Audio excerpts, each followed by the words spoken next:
por fin se ha resuelto el misterio de los fijos discontinuos inactivos. ¿Qué es esto? Bueno, como recordarás, en 2021 el gobierno aprobó una reforma laboral con el objetivo, en teoría, de reducir la temporalidad. Esos cambios lo que hicieron fue potenciar el contrato fijo discontinuo para que en lugar de contratar de manera temporal se contratara con esta otra manera, los fijos discontinuos. Los fijos discontinuos son, por ejemplo, una persona que trabaja en el campo, que todos los años, para la misma época del año, tiene que ir a trabajar a recolectar, por ejemplo, fresas. En lugar de hacerle un contrato temporal, cada esos 3 meses que tiene que trabajar, le hacen un contrato fijo discontinuo. Entonces, mientras está trabajando, ese contrato está activado. Cuando se termina el trabajo, queda desactivado y según el tiempo que esa persona lleve cotizando, cobra el seguro de desempleo o no.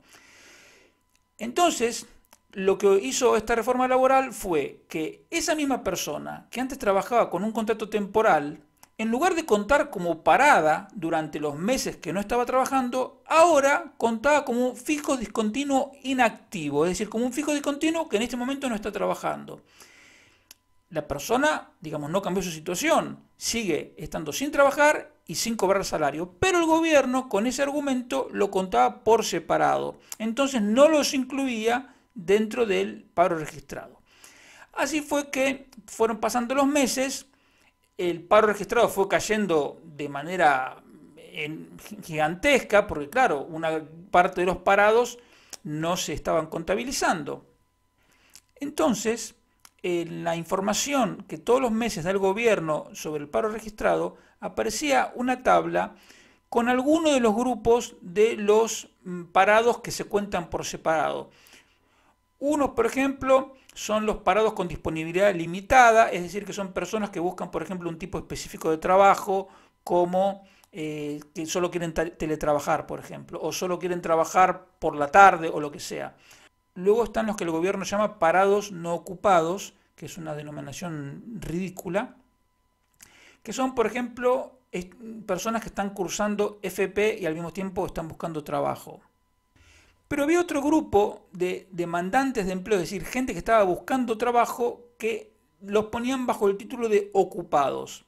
Entonces nosotros sabíamos que ahí adentro estaban los fijos discontinuos inactivos, que para nosotros son parados, pero para el gobierno son ocupados.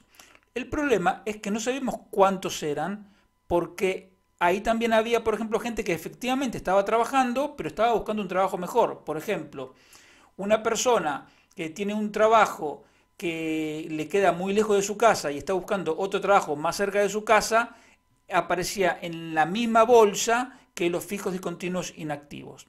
Sin embargo, no recuerdo si fue en el Congreso o en el Senado, ante una pregunta de un legislador del PP, el gobierno tuvo que dar la información oficial de los fijos discontinuos que no estaban trabajando y lo dio para todos los meses del año 2022.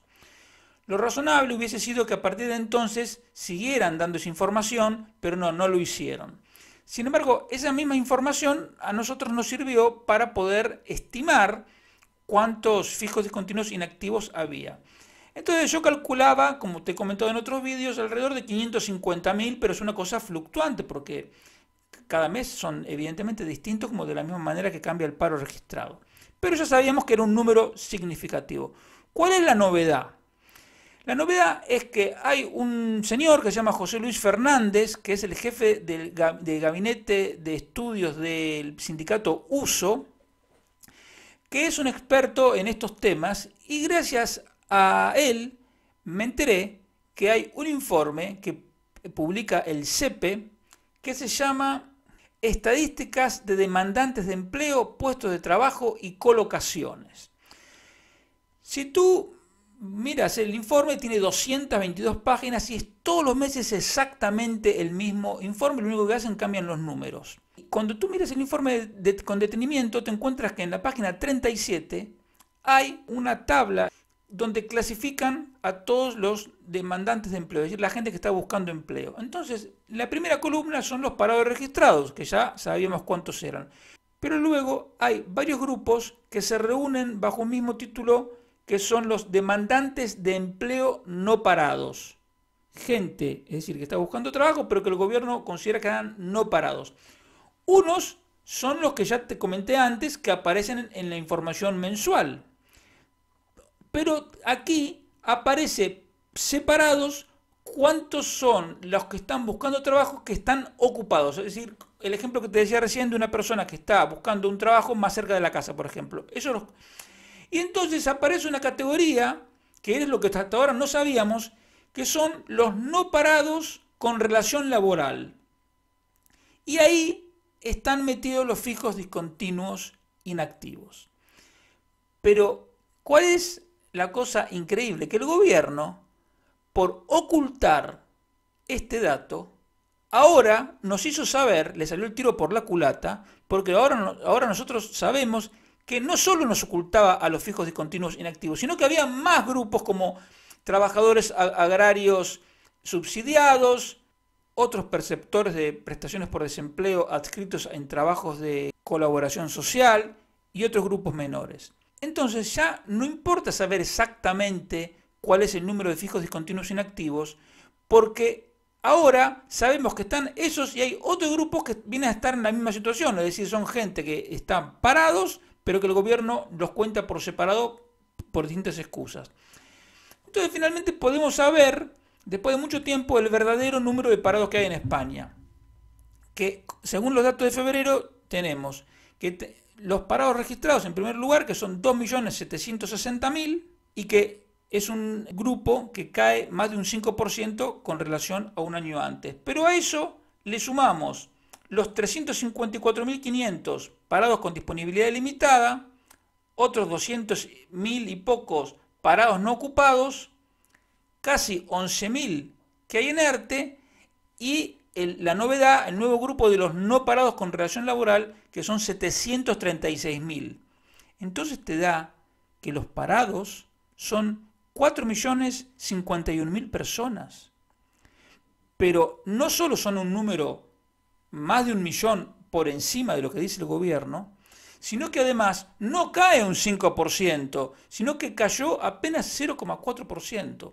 Pero la cosa en realidad es todavía peor, porque si tú haces este mismo dato y lo comparas con los años anteriores, te encuentras que estos 4 millones que hay ahora de parados son 36.000 más de los que había en febrero de 2019, antes de la pandemia. O sea que no hemos avanzado nada. Entonces, esto es un caso de un abismo que hay entre el relato, te dicen hemos batido récord de afiliación, somos los que más empleo creamos en Europa, etcétera, como que parece que el mercado laboral es espectacular, cómo va, y la realidad de que sigue habiendo más de 4 millones de parados es algo verdaderamente increíble, pero bueno, lo dicho, ya no nos van a engañar más, porque ahora sabemos cuántos parados el gobierno cuenta por separado y este dato te lo voy a ir actualizando todos los meses, por lo tanto ya el engaño en ese sentido se terminó.